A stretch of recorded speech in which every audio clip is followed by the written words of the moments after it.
the word haya coming from the word hayat. Why? Because Arab people consider a person without haya not being alive. Kapag wala kang hiya, para kang patay. You see the connection in the Arab words? Subhanallah.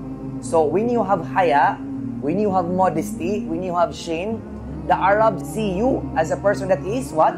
Alive. And if you don't have haya, you are not technically alive. So that is why, yun yung sinabi ng Propeta Muhammad sallallahu alaihi wasallam, "Idha lam tastahi, tasna ma ashit." If you are not ashamed of what you are doing, do it. Kasi wala kang hiya. And the ulama said that this hadith has two meaning. First one, kapag wala ka ng hiya, there's no already censor. Hindi mo na sinesensor yung ginagawa mo kasi wala ka ng hiya. Second one, kaya mo yung ginagawa kasi hindi siya nakakahiya. Why are you telling people that you are going to pray?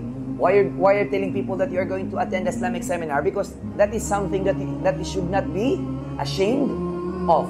So this hadith has good meaning and bad meaning. Kaya nga, kapag may gusto kang gawin at nahihiya ka, don't do it kasi nakakahiya yun. Second, kaya hindi ka nahihiya kasi hindi yun nakakahiya. So you see, when you have haya, you are alive. And if you don't have, you are not alive. So if you have haya, it keeps you from doing things that violates your moral code.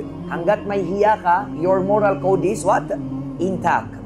And if you don't have, you are less of a living human being. Mas malapit ka sa hayop na wild beast than a human being alive. And what is the difference between a wild beast and a human being? What? Haya. So when you don't have haya, you are more likely to be a wild beast, an animal that is wild, being rather a human being.